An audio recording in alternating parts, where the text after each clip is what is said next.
Welcome to Art Blender, the internet talk show where we interview creative artists from all walks of life and all around the world. I am Sharon Lee, and I am your host. In today's show, we are interviewing Ivan Jensen, a prolific writer who started his relationship with words at a young age. During the interview, Ivan talked about when he wrote his first novel, his overnight success in New York, how art was a higher force in his family growing up, and his transition to small-town life in Middle America. What I was really taken with was the imagery that he used in his poem he read for me. Let's look at this interview now. Hello, Ivan. How are you today? Great to be here. Hi, Sharon. I'm so happy to have you with us. I love your work. Been to your website and checked you out, and I am just thrilled to have you here. As you know, today we are talking about poetry. Art Blender is all about artists, and I think poets are some of the most prolific artists out there. And so what I'd like to start off by asking you is, how old were you when you felt that you could put words on a page to you? Well, I started writing at an early age. As a matter of fact, I wrote my first novel when I was 14. It was called Walking Wounded. And I wrote it about a trip that I took to Costa Rica. My parents sent me to Costa Rica Oh, wow. when I was 13. And it was such a vivid experience, almost like an expat or expatriate. At an early age, and my mother saw that I was writing it out. And the funniest thing is, the school year rolled around, and I was diligently writing. I was also writing poetry at the time, and she let me stay home from school to finish my novel. So that was the first novel I wrote, first major work that I wrote. But I did write in my. I became fascinated with the Rainbow Book of Poetry when I was just like 12, and I didn't know exactly what I was reading, but I knew I loved it. But in high school, I wrote some poetry, and I gave it to my English teacher, not professor quite yet.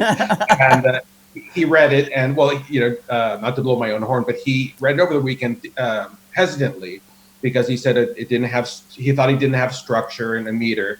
But then after the weekend, he came back and he made a big announcement to the class. He said, "Ivan is better than me at writing, better than any teacher or student in the school." Wow. Because he has the gift of the poet. Well, that's why I think it's so wonderful when you have mentors and teachers and people that at that young age inspire the young poet. I actually went into songwriting in my teens, and actually I learned a lot that I've now incorporated since I've recently taken up poetry again. Mm-hmm. And I've actually learned a lot from lyricists, Bernie Taupin, the lyrics of Yes, whatever. But yes. I was a singer-songwriter from the age of like 14 to all the way till I was 21 and became a professional artist. Were your parents, or are your parents, creative, writers, singers, painters, and did they support your creative outlets? Absolutely. I would say that art in my family, and I came from a big family, I'm the youngest of 6, and art was the higher force in our family, and almost like the religion. And my sister was a classical violin solo prodigy, and my other sister, was an artist, and my brother was an artist. And so the whole house, my father had it be that the house would be the workshop. You could make a mess if you wanted to, and as long as you were creative and doing work. Was writing, and it sounds like it might have been, that was writing so important to you that, let's say, you didn't go after sports or you didn't go into other areas because you just wanted to write, you had to write? It's interesting. I actually have navigated and found the source of when I actually really started to write poetry, and it was because when I was about 13, this girl had a crush on me, and she was very forward about it. She was quite beautiful, but I was frightened. And so she kept giving me these notes. And so what I would do is I would retreat into the library and write poetry for her. Wow. And the funniest thing was, I wrote a poem for her, and I had it in my back pocket, and the school bully came, and he said, "What's in your back pocket?" She was standing there. "What's in your back pocket?" And I had to surrender it. And I said, no. And he read aloud my poem for her. I was so embarrassed, but there is a sense of hiding when you write, and then of course going public. So already Yes. you have to pull yourself in. But I think so. I was doing that at an early age, pulling myself into to improve my poetry, to evolve. But I think that what's happened recently in my life, the most important thing is then getting it out into the world is also relevant. Yes. Really get Yes. it out there. Yeah. So another thing that I'd like to know is, what has it been like for you? So it sounds like that a majority of your life so far has been in the creative realm. And what Yeah. has it meant to you to live the life of a poet and doing what you truly feel that you were meant to do and that you love to do? Well, right now I took up poetry writing very seriously 9 years ago. And when I joined a writers group locally, that was where I started to bloom. And then when I started to submit my poems and they started getting published, it was very exciting for me. So I found it to be, because I found myself in an unusual situation as a New Yorker, former New York, pretty successful pop artist, and suddenly transplanted to Grand Rapids, Michigan. So what happened was it was the perfect storm where I had a perspective on the big city life, and then I had a big city perspective on, let's say, small town or middle America. What is your inspiration now? I've had 600 poems published, so I never at a loss for what to say, So I have a lot to say. So I've always been kind of a fountain of creativity, and that's just how I survive. And Yes. it really serves a lot of purpose for me because I like to take my life in slightly. I even wrote a novel here. This is called The Gypsies of New Rochelle. I'll give a little plug. Oh, That's yes. semi autobiographical. So I just love to take the raw stuff of my life and put it into form and something that people can be entertained by. So before filming today, we talked about you reading one of your poems. And I have read this poem, and I would like you to read it for our audience today. And I know, Okay. yes, please. Okay. Well, this is a poem called Temporary Remedy. Set these words to music in your mind and dance within your senses as if you were intoxicated on your wedding day and everyone was there to celebrate your love.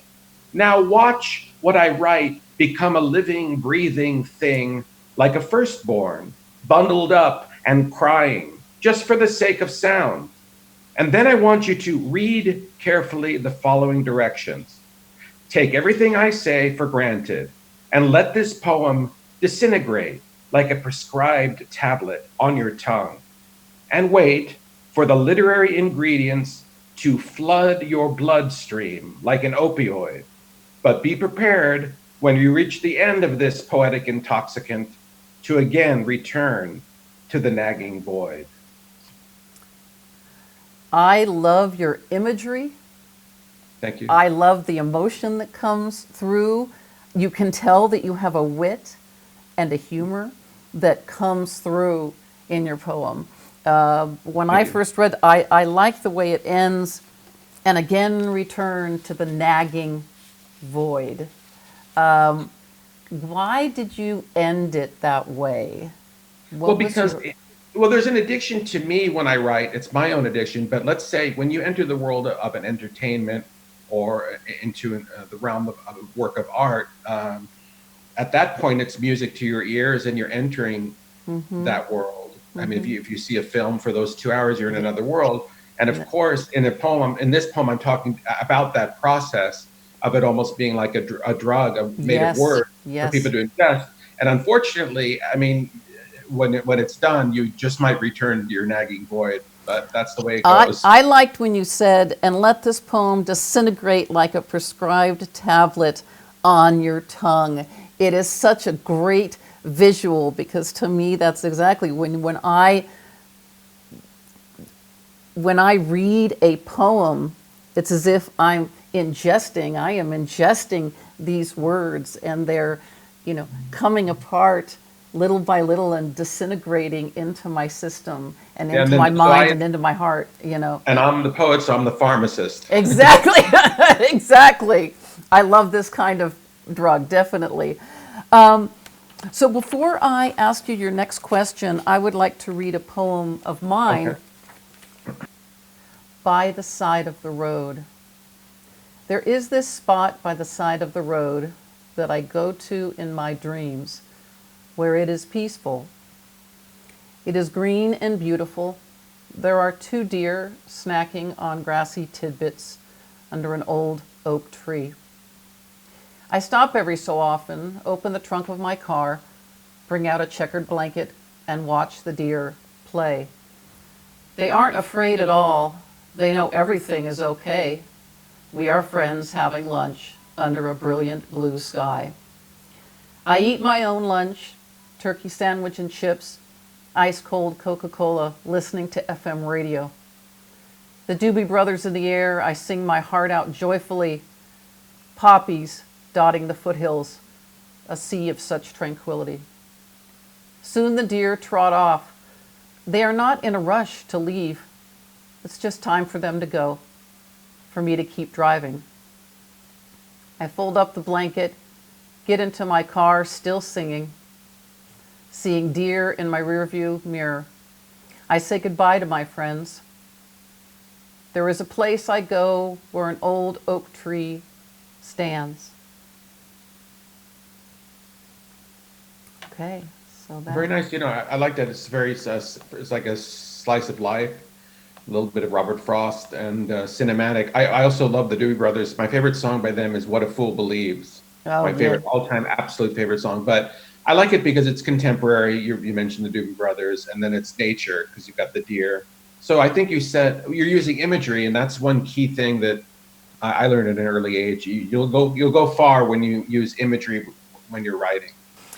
So thank you I really enjoyed hearing your poem, and thank you for listening to mine. What would you say to young poets today, or even old poets, any people that are new to writing poetry? What type of advice would you give them?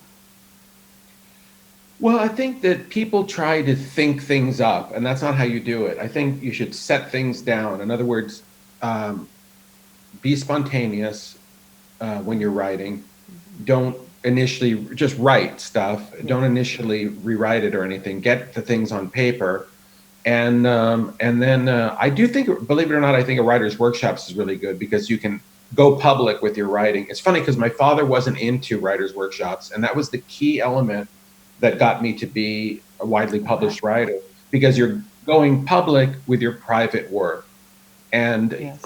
you don't have to listen to everything that they say, but you're learning by osmosis because you're hearing yourself read and you're feeling the vibrations and the vibes that your poems are giving. But I think most thing is make poems and keep making as many poems as you can and take it from there. You have to be in the act of setting things down and making things. It's like Yes. painting. You make it. So, Ivan, where can we see or hear your work? If people would like to contact you, which I know that they will, where can they reach out to you? Well, first of all, I'd like to say that they can get my book, my novel, Gypsies of New Rochelle, on Amazon. You should just put Gypsies of New Rochelle, Ivan Jensen. And I have a poetry book, which has over 200 published that were already published before it's called Media Child and Other Poems. They can go to Amazon and just put Media Child Ivan Jensen, and and they can read a whole. I consider those my early works, which is from about 8 years ago, or 5 years ago. So, but I'm at ivanjensen.com. It's JENSON if people need to reach me. ivanjensen.com. And if you just Google my name, Ivan Jensen, JENSON, and poetry afterward, there's all kinds of poems that are published online. It's very easy to find. Yeah, I have lots of online publications that publish me. That's a wonderful thing about Google now, is you could just type in and all of this wonderful, especially as you've said, you've published a lot, so it's going to come up for folks, and that's wonderful. What is your next opportunity, Ivan? What is something that's going to be coming up for you, or something that you would like to do that you haven't already done? Well, one thing that I'm doing that's completely brand new is I'm writing flash fiction. And so those are short stories that are done in 3 pages, 1,000 words or less. And it's kind of like between a poem and a novel, because I basically am a poet and a novelist. So I've been basically doing short form poetry and long form novels. So this is in between the two, because it's almost just those 3 pages. It's almost like a poem for me. Yeah. and it's a very manageable amount. So that's something new for me. I've already written. I'll be writing those all this year, and they'll be coming out and getting published. Knock on wood. I Wonderful. just started doing it, so. But I have a bunch of novels that haven't come out yet. I wrote my memoir. Um, was that year before last? I wrote my memoir. All my life up till the age of 30, when I was like this flash in the pan pop art, star in the Yeah. 80s scene in Yeah. East Village. I wrote about that, stopping at 30. And then I wrote a novel after my mother's death about an artist who. It's called Against Mother's Wishes, and it's about an artist who, after his mother's death, does everything that his mother wouldn't have approved of as an artist. He makes Right. paintings Yeah. of club feet with angel wings on them, and he changes his style, and he becomes a success on Instagram. So I have a bunch of novels that haven't come out yet. So if any publishers are out there, but I'm casting around for my next publisher for the next project, but I'm backlogged. Well, that's Four major projects haven't come out yet. well, that's a good thing to have if you have so much that you want to come out of you and that you want to share with people. That is definitely a good thing. And I just want to say it's been a real pleasure meeting you and talking with you and learning about your writing style and how you've evolved over the years with your writing and with your art. Definitely an inspiration to me and to many new poets out there. So thank you very much, Ivan, and it was a pleasure having you on. Yeah, thanks for having me on. I really enjoyed this communing from the Middle America to the West Coast. Exactly, poetry is a bridge, right? Yeah. Poetry is a bridge. All right, thank you very much, Ivan, and have a great rest of your day. Okay, thank you. Bye bye.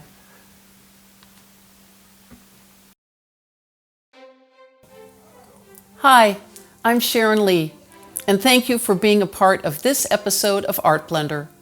I hope you enjoyed this and other episodes featuring artists in their own words. What I hope to achieve with this talk show is to highlight the importance of art, which I believe is very much needed in today's world.